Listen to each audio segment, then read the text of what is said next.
My grandmother was the one who made the most of the decisions in our home, whereas the majority of my friends' families were centered around their parents. She had every right to, really. She had started from nothing and transformed our family's exclusive dinnerware store into a successful enterprise that brought her considerable fortune. My father used to comment, "Your grandmother has always had an eye for beautiful things," in response to customers complimenting our store's inventory. The day-to-day activities were now managed by him and my mother, but the true owner was well known. My grandmother had not relinquished power. She had simply stood back to enjoy her retirement. From the time Tommy, my younger brother, could walk, he was being prepared to be the heir apparent. My mother would remark, "He needs to learn everything about the business," essentially disregarding me. The fact that I was becoming straight didn't seem to matter. Tommy, on the other hand, seldom bothered to open a book. Who needs to be smart to run a store? Instead of finishing his homework, Tommy would say this while splayed out on the sofa playing video games. "I just need to know how to count money." As I worked on my complex arithmetic problems at the dining table, our parents would giggle at these remarks as though they were cute. But Grandma was my secret weapon. I would visit her home every weekend, and we would play what she referred to as business games. From inventory control to customer service, from profit margins to supplier negotiations, she taught me all I needed to know to run a profitable shop. "No, no, Rachel," she would say as she arranged our makeshift shop on the table in her living room. "If a customer wants to buy this crystal wine set for $500, but our cost was $200, what's our profit margin?" As I did the rapid math, her eyes would light up. "That's a 60% margin, Grandma," I enthusiastically said. "But we should consider our overhead costs too, right?" She would smile at me while selecting another present from her almost limitless collection. My daughter is that. Compared to most grown-ups I know, you have a greater understanding of business. Not only were these visits with Grandma enjoyable, but they also ignited a passion inside me. I was busy making plans of my own, while my parents were busy getting Tommy ready to inherit the store. I made the decision to attend college and really study business. My life drastically changed when I turned 14. That night seems like it was yesterday to me.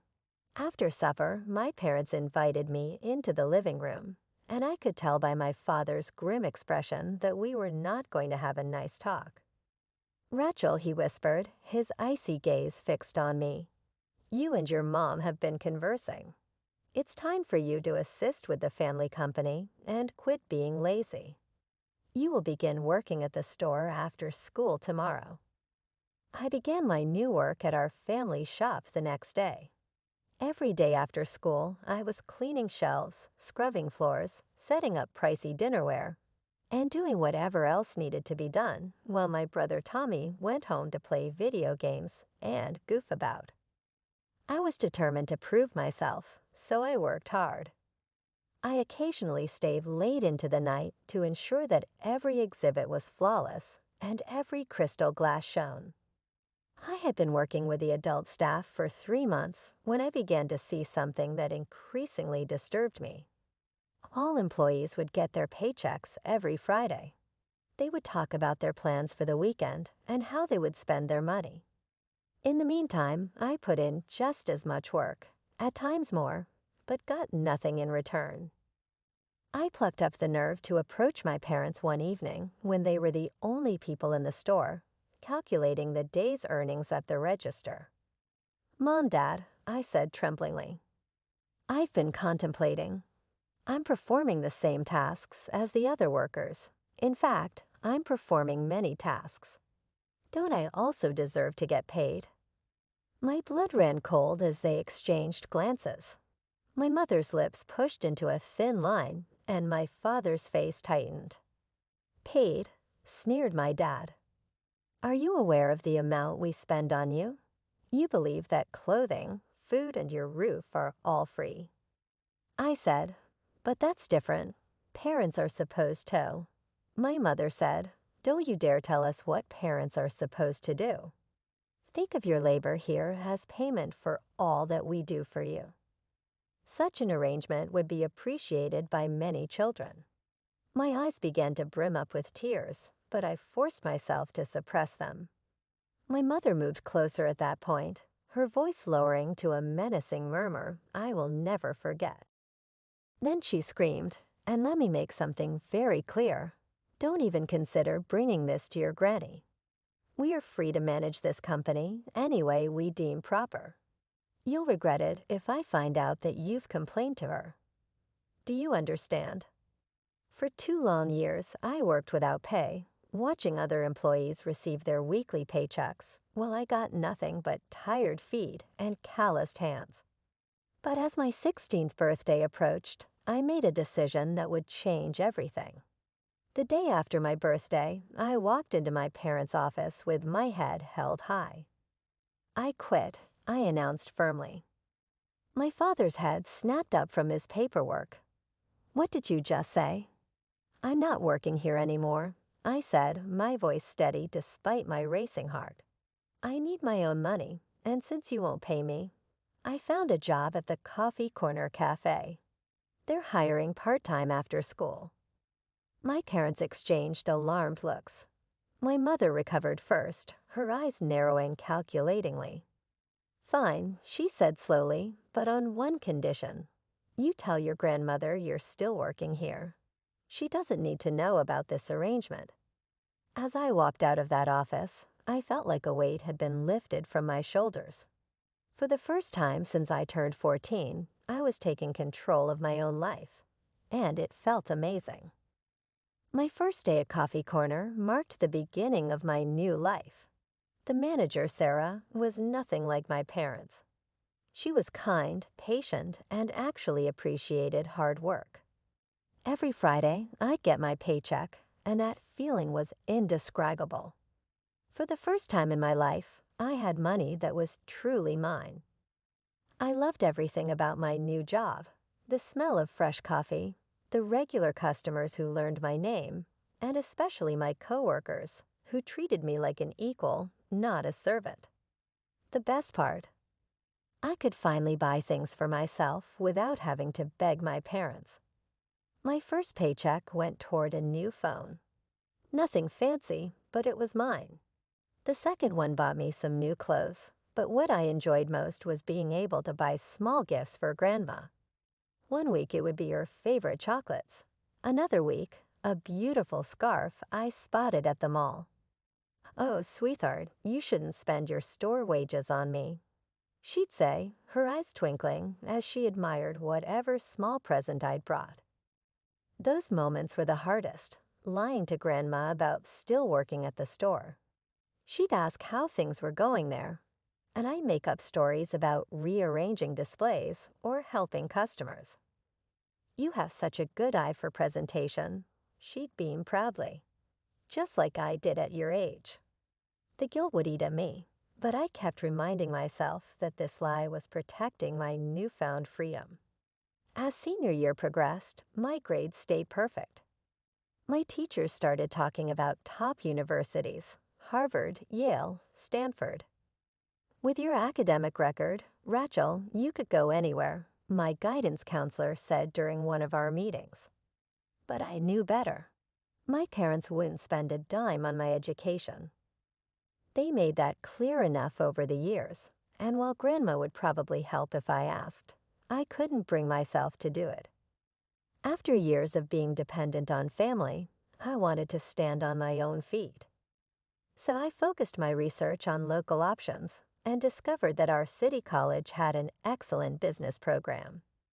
Better yet, they offered full scholarships to top students. I spent weeks perfecting my application, and when the acceptance letter came with a scholarship offer, I felt like I'd won the lottery. The morning before graduation, Grandma visited me with a special gift: a stunning new laptop. "For my future businesswoman," she said with a warm smile, hugging me tight.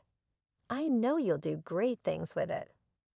That evening, at the graduation dinner with just my parents and brother present, I decided it was time to share my news. I've enrolled in City College's business program, I announced, trying to keep my voice casual. Full scholarship. The silence following my announcement was broken by my father's calculating smile. "Well, that's certainly convenient," he said, exchanging a look with my mother. "At least we won't have to worry about tuition." "Yes, you've solved that problem quite nicely," my mother added, wiping her mouth with a napkin. Which brings us to our next point. Now that you're an adult and finished with high school, we need to discuss your living arrangements. "What do you mean?" I asked, fork frozen halfway to my mouth. "Rent," my father said flatly. "Starting today, you'll need to pay rent to continue living here." I laughed, thinking it was some kind of bizarre joke, but their faces remained serious. My laughter died in my throat. "You can't be serious," I said, looking between them. "I'm your daughter." "You're an adult now," my mother countered. "We're no longer legally obligated to support you. This house belongs to us, and if you want to continue living here, you'll need to pay your fair share." My mind was spinning. "What about Tommy?" I asked, glancing at my brother, who was unusually quiet. "Will he have to pay rent when he turns 18? The way my parents avoided my eyes told me everything I needed to know. Of course, Tommy wouldn't have to pay rent. Perfect, precious Tommy would never be treated this way. "That's different," my father muttered, not even bothering to explain how. "This is insane," I said, pushing back from the table. "I'm your child. I have a right to live in my own home." "This isn't your home," my mother snapped, her mask of civility finally cracking. "This is our house, and if you won't pay rent, you need to leave tonight." "Tonight?" I echoed in disbelief. "You're throwing me out on graduation night?" "You have an hour to pack your things," my father said, returning to his dinner as if he hadn't just dropped a bomb on my life. I ran upstairs in a daze, tears blurring my vision as I threw clothes and necessities into my bags. My hands were shaking so badly I could barely zip them closed. College wouldn't start for months. What was I supposed to do until then? My first thought was Grandma. She would help me. I knew she would. But when I called her number, it went straight to voicemail. Then I remembered she'd left for her annual trip to Hawaii just yesterday. She'd be gone for at least 3 weeks. I couldn't ruin her vacation with this drama. She deserved to enjoy her time off without having to deal with my parents' cruelty. Wiping my tears, I scrolled through my phone contacts until I found Jenny's number. We'd been friends since middle school, and her family had always been kind to me. 20 minutes later, I was loading my bags into Jenny's car, leaving behind the only home I'd ever known. As we drove away, I caught a glimpse of my parents watching from the window, their faces expressionless. In that moment, I finally accepted what I'd always known deep down. They had never really loved me at all.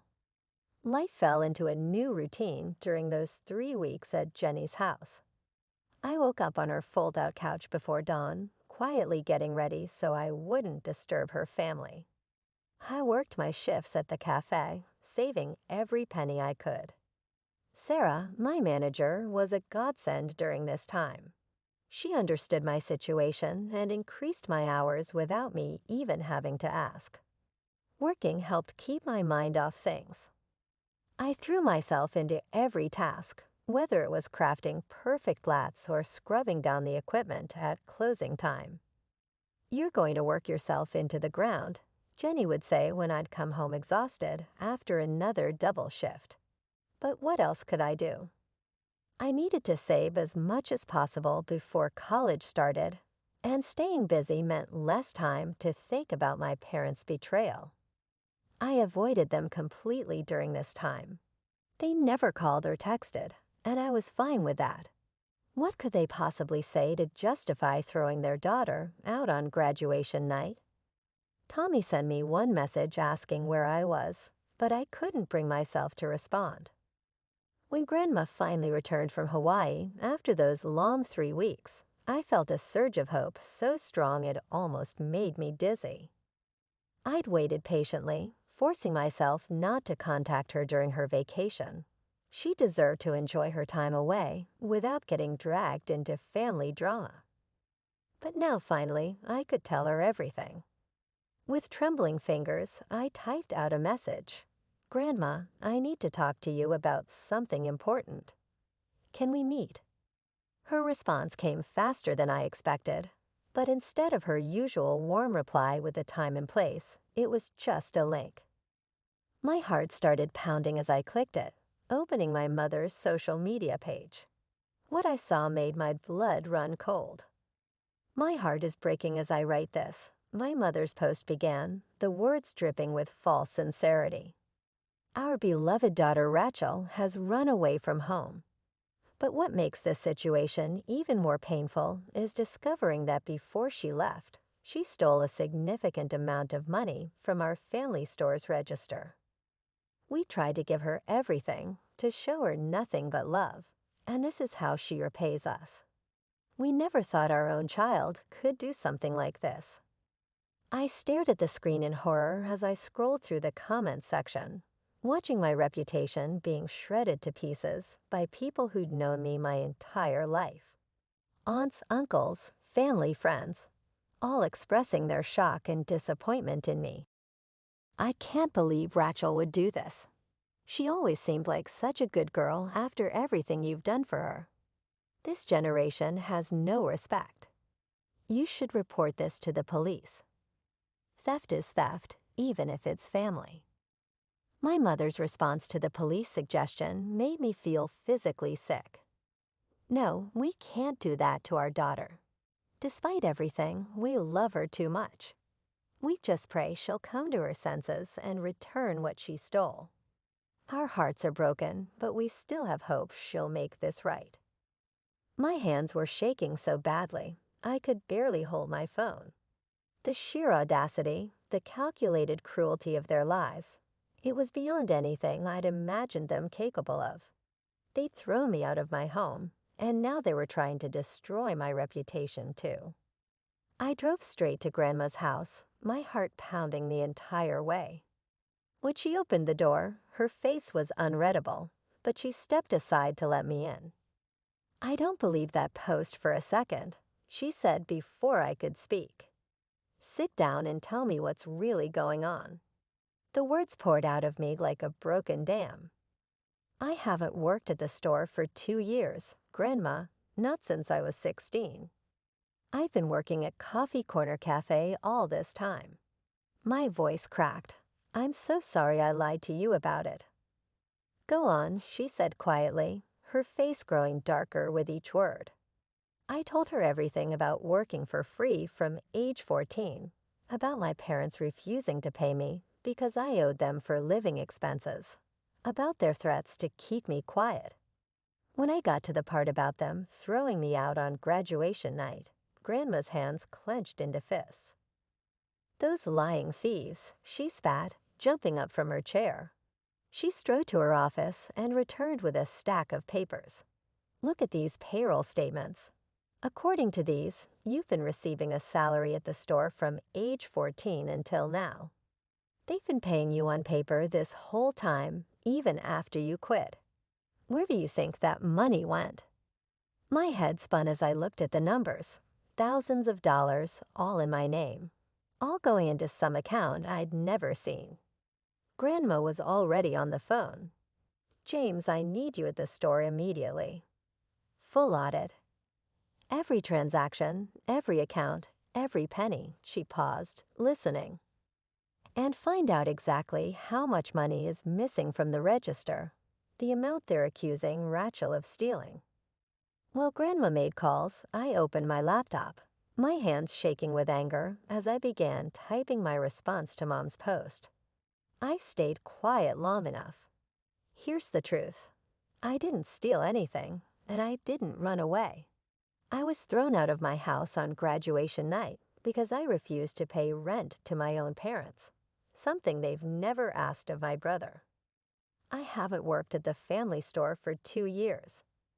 I've been working at Coffee Corner Cafe. My parents kicked me out with nowhere to go, and now they're trying to destroy my reputation to cover their tracks. Want proof? Ask Sarah Mitchell, the owner of Coffee Corner, where I've really been working these past 2 years. Ask about my schedule, my paychecks, my performance. Ask why my parents waited 3 weeks to mention this theft, coincidentally right when Grandma returned from vacation. I shared the post with my friends and coworkers. Within minutes, Sarah had responded, "I can confirm everything Rachel has said." She's been one of our most dedicated employees for the past 2 years, working after school and weekends. Her honesty and work ethic are beyond reproach. I trust her with my business, my customers, and my reputation. These accusations against her are completely false. Within hours of my post, our family's social media erupted into chaos. The same relatives who had condemned me days earlier were now turning on my parents with fury. How dare you throw your daughter out and then lie about her? You made her work for free since she was 14. You demanded rent from your own child on graduation night. What kind of parents are you? My mother tried damage control, posting lengthy explanations that only dug her deeper. You don't understand the whole situation, but people weren't buying it anymore. Every excuse was met with screenshots of my boss's confirmation and more outraged responses. My phone buzzed constantly with calls from my parents. I ignored them all. Instead, I stayed at Grandma's house, watching as her auditor and his team tore through years of the store's financial records. Rachel, the auditor, said one evening, his face grim, "We found something serious." The numbers were staggering. Year after year, my parents had been siphoning money from the store into their personal accounts. They created fake vendor payments, inflated expenses, and pocketed the difference. The salary they'd supposedly been paying me went straight into an account under their control. But that was just the beginning. The total amount, the auditor hesitated. It's over $500,000. Grandma's face turned to stone. She immediately called a family meeting at her house. I sat next to her in the living room as my parents and Tommy arrived. My father tried to look confident, my mother nervously clutching her designer purse. "Sit down," Grandma commanded. "Do you know what we found in the audit?" "Mother, I can explain," my father started. "Explain?" Grandma's voice could have cut glass. "Explain how you stole from me for years. Explain how you pocketed your own daughter's wages. Explain how you tried to frame her for theft to cover your tracks." She slapped the audit report on the coffee table. $500,000. You stole $500,000 from me while treating your daughter like a slave and throwing her out on the street. My mother burst into tears. "Please, we can work this out." "Oh, we'll work it out. All right," Grandma snapped. "You have 2 choices. Either you pay back every penny you stole, or I press charges, and you both go to jail for fraud and embezzlement." The color drained from my father's face. "We don't have that kind of money." "Then start selling things," Grandma said. "Your cars, your vacation home, everything. And you'll take out loans for the rest." In the end, their expensive cars were sold. Tommy's college fund was emptied. They had to take out massive loans to cover the rest. The beautiful house I'd been thrown out of was now mortgaged to the hilt. After the audit revelations, Grandma called an emergency staff meeting at the store and announced that my parents were no longer associated with this business in any capacity. The look on my mother's face as she was escorted out of the store she thought she'd inherit was something I'll never forget. "I've appointed Mark Davidson as temporary manager," Grandma told me over dinner that evening. He's experienced, trustworthy, and most importantly, he knows this is a temporary position. Temporary? I asked. She reached across the table and squeezed my hand. Until you graduate. This store was always meant for someone who understands both business and ethics. That's you, Rachel. A week later, she made it official. The family gathered at her lawyer's office as she signed new documents, officially removing my parents from her will. The store and majority of my assets will go to Rachel, she declared, her voice firm. She's earned it, not by being born into this family, but by proving her worth through hard work and integrity. But Grandma's heart is too big to completely ignore Tommy. Your brother will receive a portion of my estate, she told me. He's not responsible for your parents' actions, and he's still my grandson. Through all of this, Tommy and I have become closer. Surprisingly, we were able to establish a true sibling connection without the harmful influence of our parents continuously setting us against one another. We discuss everything when he visits my dorm room, including his difficulties adjusting to this new reality, his plans for college now that his fund is gone, and his resentment of our parents for their treachery. I'm sorry, he recently said to me. I was such an entitled brat for all those years while they mistreated you. I see it now, but I didn't see it back then. I haven't had a conversation with our parents since that day at Grandma's place. Every now and again, they still make an effort to connect, with birthday cards, Christmas greetings, and attempts at reconciliation. I return each one unopened. After being burnt, certain bridges cannot be reconstructed. Grandma frequently brings coffee from Corner Cafe when she visits me at college. After hearing my tale, she has started going there frequently. We talk about my academics and make plans for the store's future while sitting in the school courtyard. Like she did when I was younger, Mom is teaching me everything she knows about the industry. But now there are actual stakes and a genuine goal. She recently asked me, "You know what the most valuable thing in business is?" Integrity was my response. No amount of accomplishment is meaningful without it. You understand it, but your parents didn't. As I reflect on all that has transpired, I see that although I was severely hurt by my parents' brutal attitude, I also learned a great deal about who I am and am not. Their behavior demonstrated to me exactly the type of business person I will develop into. I will receive my business degree next year. By merit, the store that was supposed to go to my brother by birthright will now belong to me. More significantly, though, I will have gained something that no one can take away from me. The understanding that I achieved in spite of my family's challenges, rather than because of their advantages. The greatest blessings in life might occasionally be camouflaged as its worst obstacles. By forcing me to work in that business at the age of 14, my parents believed they were punishing me. Rather, they were providing me with the experience I would need to operate it in the future. They believed that I would be broken if I were thrown out. Rather, it freed me. And that pricey tableware shop that got it all started. To see what I do with it, simply wait.